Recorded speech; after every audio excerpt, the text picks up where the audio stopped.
Hello everyone, there is Ritu Kaushik, Assistant Professor in Civil Engineering Department from RPIT campus Karnal. Today is our topic necessity of maintenance. The causes which necessitate the maintenance affect the service and durability of structure as follow. First one, atmospheric agency, normal wear and tear and failure of structure. ज़रूरत क्यों है maintenance की? क्योंकि structure में damage होगा, लेकिन किस वजह से होगा? फर्स्ट वन, एटमॉस्फेरिक एजेंसी, जैसे अभी लास्ट वीडियो में हमने डिस्कस किया है कि हैवी रेनफॉल होती है, बारिश बहुत ज़्यादा तेज होती है, लैंडस्लाइड होता है, अर्थक्वेक होता है, तो ये क्या एटमॉस्फेरिक एजेंसी है जिनकी वजह से आपके स्ट्रक्चर में कुछ ना कुछ चेंजेज होगा।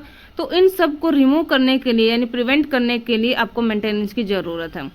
सेकंड क्या हमारे पास नॉर्मल वियर एंड टियर, छोटी मोटी टूट फूट जब होती है तो उसके लिए भी मेंटेनेंस की ज़रूरत पड़ेगी। एंड थर्ड है फेलियर ऑफ स्ट्रक्चर, जब स्ट्रक्चर फेल हो जाता है तो मेंटेनेंस की ज़रूरत है। चलिए वन बाय वन इनको डिस्कस करते हैं। First one, atmospheric agency. Rain, it is the important source of water which effect the structure in the following way. First one, physically dissolve and carrying away minerals as it is universal solvent. Dissolve mean atmosphere में बहुत सारी gases ऐसी होती हैं, जैसे ही बारिश होगी बारिश के पानी के साथ मिलकर वो आपके स्ट्रक्चर पर अटैक करेंगी और स्ट्रक्चर को ख़राब करेंगी। तो ये एक सबसे इम्पोर्टेंट एटमॉस्फेरिक एजेंसी है जो कि स्ट्रक्चर को डिफेक्ट करती है।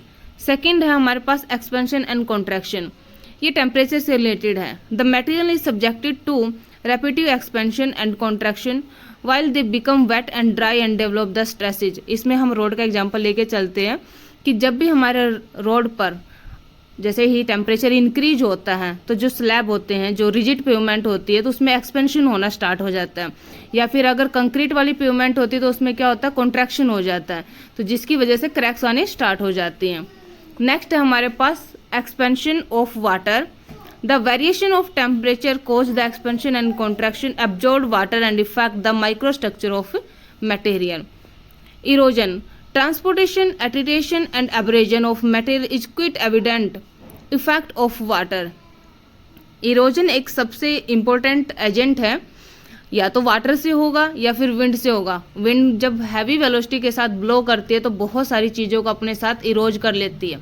इरोजन मीन्स क्या है कि पार्टिकल्स को रिमूव करना, ठीक है। जैसे बहुत सारे पेड़ पौधे हैं उनको वो उड़ा के अपने साथ ले जाते हैं, तो वो किसका रीजन है, इरोजन का। इसी तरीके से वाटर इरोजन। नेक्स्ट हमारे पास chemical. The water available in nature contain acid and एल्काइन and other compound in dissolve form act over the material to give rise which is known as the chemical weathering. Chemical weathering या फिर heavy rainfall हम एक साथ ले सकते हैं इसको, क्योंकि इसमें भी केमिकल एक्ट करते हैं।